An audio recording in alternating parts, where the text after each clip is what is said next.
Qu'est-ce qu'on mange quand on souffre d'un lipœdème? Le lipœdème, c'est une affection chronique qui touche certaines femmes et qui est caractérisée par une accumulation anormale de graisse dans la partie basse du corps. Donc ça concerne uniquement les femmes. C'est un phénomène hormonal le plus souvent, également génétique et qui va toucher donc les parties basses, c'est-à-dire les jambes, les cuisses, les fesses, les hanches.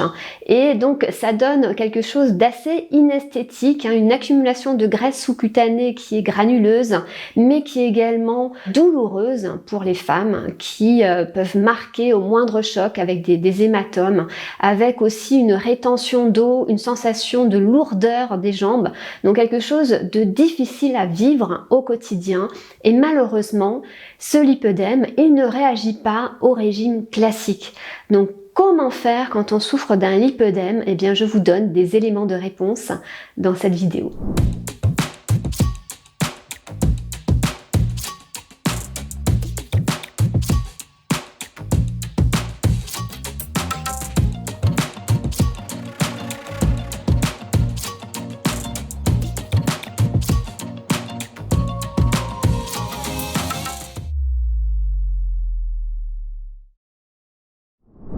Alors le lipœdème, je vous l'ai dit, c'est une affection chronique qui touche uniquement les femmes, donc c'est un problème généralement hormonal qui va se déclencher lorsque les hormones féminines sont en ébullition, c'est-à-dire parfois la puberté, mais ça peut aussi se déclencher lors d'une grossesse.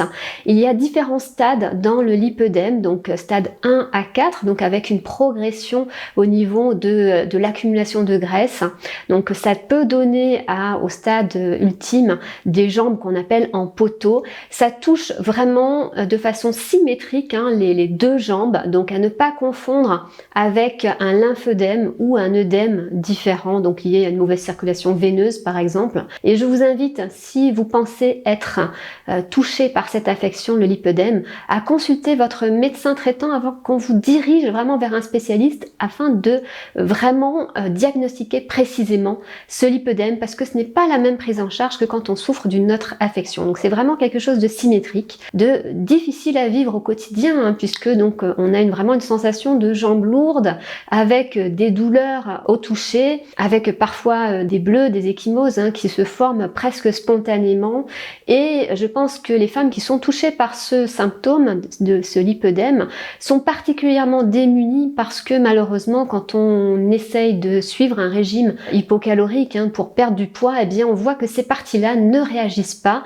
On peut perdre du ventre ou d'autres parties, mais le bas du ventre en général ne bouge pas, et c'est particulièrement frustrant. Alors qu'est-ce qu'on fait quand on souffre d'un lipœdème et que donc on aimerait améliorer la situation? Donc déjà posez le bon diagnostic avec votre médecin, et puis ensuite au niveau alimentaire, il y a quand même certaines choses à faire. Il faut savoir que ce lipœdème, donc c'est parfois associé au lymphœdème, à une mauvaise circulation du sang, mais c'est aussi et surtout un problème inflammatoire. Donc, au niveau de votre alimentation, vous pouvez réduire cette inflammation et améliorer les symptômes, ou en tout cas stabiliser la progression du lipœdème, d'où l'importance de le diagnostiquer le plus tôt possible dès que vous pensez en être touché, pour éviter que ça évolue vers le stade final avec ces fameuses jambes en poteau qui est particulièrement douloureux et handicapant. Alors au niveau alimentation, donc anti-inflammatoire, ça veut dire quoi?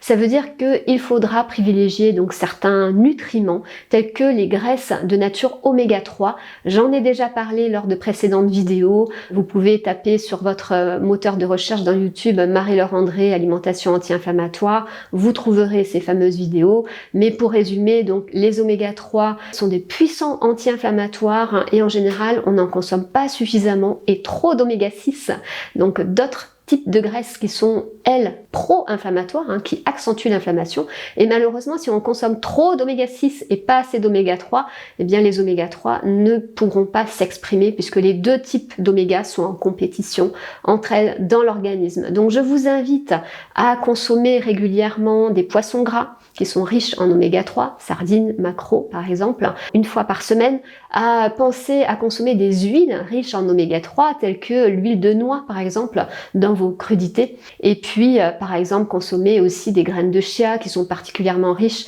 en oméga 3. et à limiter donc les oméga 6, c'est-à-dire l'huile de tournesol, l'huile de pépins de raisin. Vous pouvez faire une recherche, donc aliments riches en oméga 6, donc ne pas abuser. Alors tout ça bien sûr dans un contexte d'alimentation équilibrée. Bien sûr, si on consomme beaucoup d'oméga 3 mais que votre alimentation n'est pas équilibrée par ailleurs, ça ne va vraiment rien donner. Donc bien sûr l'équilibre est de mise. Pour une alimentation anti-inflammatoire, il faut des antioxydants en quantité abondante. Ces fameux antioxydants, vous allez les trouver généralement dans le règne du végétal, donc pensez à consommer des fruits et légumes en quantité suffisante.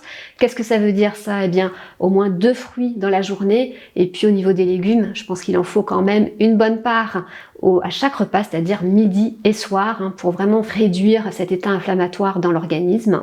Donc oméga 3, antioxydants, pensez à consommer des bonnes protéines de bonne valeur biologique. Donc dans le règne animal, les viandes sont riches en protéines de bonne valeur biologique, les œufs aussi. Et puis aussi, vous pouvez compléter cet apport par des protéines végétales, c'est-à-dire dans les légumineuses, dans le soja, etc. Qu'est-ce qu'il ne faut pas, au contraire, qu'est-ce qu'il va falloir réduire? Eh bien, c'est tout ce qui est alimentation industrielle, ultra transformée, parce que ça apporte beaucoup d'additifs alimentaires, d'ingrédients bas de gamme, qui vont, eux, favoriser l'inflammation dans l'organisme. Donc, bien sûr, si on augmente l'inflammation, ça va accentuer donc le lipœdème et favoriser donc le passage du stade 1 au stade 2, puis au stade 3 et au stade 4. Donc attention à cette alimentation ultra transformée. Cuisinez vous-même, privilégiez des produits bruts au quotidien, essayez de faire des choses même simples, des repas simples. Si vous cuisinez peu, si vous n'avez pas trop le temps, on peut toujours faire des repas très structurés, équilibrés et sans avoir recours à ces produits ultra transformés. Attention aussi au sel, puisque le lipœdème est souvent associé à une rétention d'eau, à une insuffisance veineuse, un problème lymphatique aussi. Donc attention aux aliments donc ultra transformés qui sont bien salés, mais aussi à la charcuterie, au fromage, au bouillon cube, à la sauce soja, ces aliments qui sont très salés, les anchois, les olives, etc. Ça ne veut pas dire qu'il faut les supprimer, mais ça veut dire qu'il faut quand même maîtriser cette consommation de sel. Buvez beaucoup, souvent on a tendance à ne pas boire beaucoup parce qu'on se dit ça va accentuer la rétention d'eau. Non, pas du tout. Vous avez besoin donc de boire suffisamment, c'est-à-dire au moins 1,5 litre sur la journée pour vraiment favoriser cette élimination d'eau.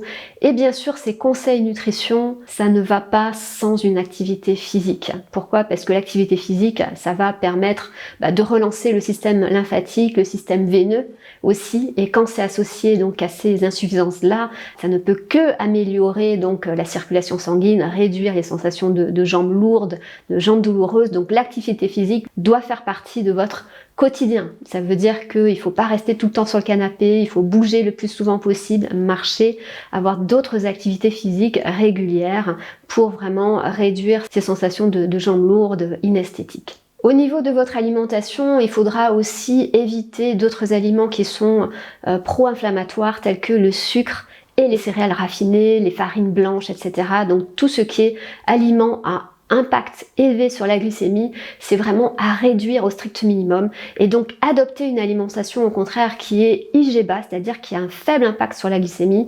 Ça va réduire l'état inflammatoire dans votre organisme. Donc si vous me connaissez bien, vous l'avez compris, donc manger IG bas, ça veut dire quoi? Ça veut dire sélectionner les sucres naturels à faible impact sur la glycémie, maîtriser les quantités, choisir des céréales brutes entières, c'est-à-dire plutôt du riz complet, des légumineuses, beaucoup de légumes verts bien évidemment. Donc je vous invite à regarder mes autres vidéos sur ce sujet et à télécharger mon e-book, mon guide nutrition 100% IG bas si vous n'êtes pas familier avec cette alimentation qui peut vraiment vous aider pour le lipœdème, mais aussi pour votre santé et votre bien-être en général. Donc dans ce guide, vous allez trouver mes meilleurs conseils à mettre en place au quotidien pour donc mettre en place cette alimentation IG bas, et puis également donc une semaine de menu IG bas et les recettes qui sont présentes dans ce menu. Et pour télécharger ce guide, eh bien regardez juste en dessous de cette vidéo, vous trouverez le lien de téléchargement. Donc vous voyez, pour le lipœdème, bon, ça rejoint généralement les conseils que je donne pour la santé globale, pour les problèmes cardiovasculaires, etc. Mais tout va en même temps. Il faut vraiment comprendre que l'inflammation, c'est la base, malheureusement, de nombreux maux, des problèmes cardiovasculaires ou autres, problèmes digestifs. Donc on doit absolument réduire cette inflammation chronique dans l'organisme et ça peut que vous aider quand vous avez un lipœdème. Donc alimentation IG bas, peu de sucre raffiné, des oméga 3 à mettre au menu, des poissons gras, des bonnes graisses de qualité, et ça ne peut que améliorer votre état général donc, et favoriser, en tout cas limiter la progression du lipœdème. Voilà pour mes conseils. Si vous voulez en savoir plus, qu'on rentre un peu plus dans les détails, je vous invite à me poser vos questions déjà en commentaire, à me le dire en commentaire. Et puis n'hésitez pas à transférer cette vidéo aux personnes que vous connaissez qui souffrent de lipœdème, parce que c'est peu connu finalement et il y a des choses à faire. Donc il faut vraiment pas perdre espoir et se dire que oui, on peut au moins maîtriser l'évolution de cette affection chronique qui est quand même assez difficile à vivre au quotidien. Voilà pour cette vidéo, j'espère qu'elle vous sera utile. N'hésitez pas donc à m'écrire en commentaire, à me dire vos ressentis. Et quant à nous, on se retrouve la semaine prochaine pour des nouveaux conseils nutrition, minceur et mieux-être.